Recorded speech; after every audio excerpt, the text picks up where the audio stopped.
Friends, welcome to true food kitchen యమ్మీ.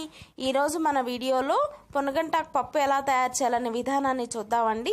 అంతకంటే ముందర మీరు నా ఛానల్కి మొదటిసారి వస్తుంటే నా ఛానల్ని సబ్స్క్రైబ్ చేసుకోండి.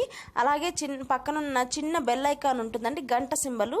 సో దాన్ని కనుక క్లిక్ చేశారంటే నేను చేసే ప్రతి వీడియో నోటిఫికేషన్ మీకు ఎటువంటి మిస్ అవ్వకుండా మీకు వచ్చేస్తుంది. సో మీరందరూ దాన్ని చూసి ఎంజాయ్ చేయొచ్చు.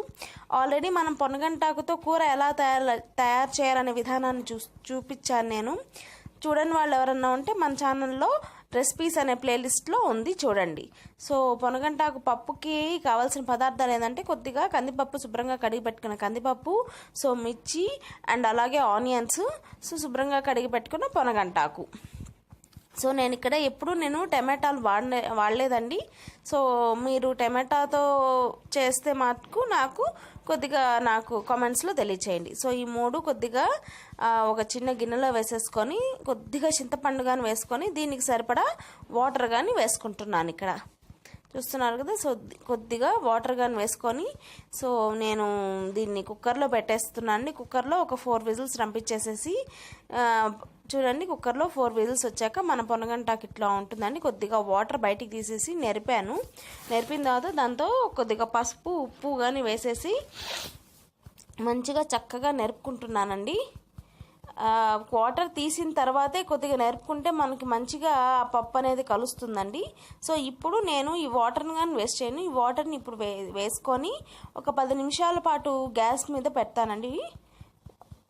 చూస్తున్నారు, ఒక 10 నిమిషాల పాటు నేను మళ్ళీ దీన్ని గ్యాస్ మీద పెట్టుకుంటుంటాను. సో గ్యాస్ మీద కొద్దిగా దీంట్లో ఎండుమిరపకాయలు, ఆవాలు కానీ వేసేసి కొద్దిగా చిటిపట్లాడాక సో ఇంగు కానీ దీంట్లో వేసేసి ఈ పోపు అంతా దీంట్లో వేసేస్తున్నాను. ఈ పప్పులో కొద్దిగా కొత్తిమీర కానీ వేసుకున్నానండి. సో ఈ పోపు అంతా దీంట్లో వేసేసుకుంటున్నాను. చూస్తున్నారు కదా, ఎంతో రుచికరమైన పొనగంటాకు పప్పు. మీరు ఇంట్లో ట్రై చేస్తారు కదా, ట్రై చేసి నాకు ఎలా వచ్చిందో ఖచ్చితంగా తెలియచేయండి.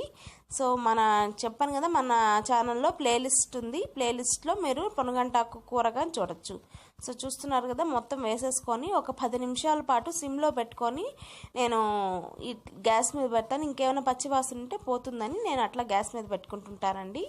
సో మీరు ఎలా చేస్తారు పొనగంటాకు పప్పు, పొనగంటాకు కూర నా కామెంట్స్లో తెలియచేస్తారు కదా. సో ఫైనల్గా మన పొనగంటాకు పప్పు అయితే రెడీ అయిపోయింది. మీరు ఇంట్లో ట్రై చేయండి. నేను చెప్పిన విధానాన్ని ట్రై చేసి మీకు ఎలా కుదిరింది అనేది ఖచ్చితంగా నాకు తెలియచేయండి. అండ్ అలాగే మీ వీడియో కనుక మీకు నచ్చినట్లయితే లైక్ చేయండి, షేర్ చేయండి అండ్ సబ్స్క్రైబ్ చేయడం మాత్రం మర్చిపోవద్దు. అండ్ మీ ఫ్రెండ్స్ అండ్ ఫ్యామిలీకి కానీ ఈ వీడియోని షేర్ చేయొచ్చు. Thanks for watching this video. ఈ వీడియో ఎండ్ వరకు చూసినందుకు మీ అందరికీ చాలా చాలా థ్యాంక్స్ అండి. సో చూస్తున్నారు కదా, చాలా ప్లేలిస్ట్లో చాలా రెసిపీస్ ఉన్నాయండి. రెసిపీస్ అనే ప్లేలిస్ట్ ఉంది మన ఛానల్.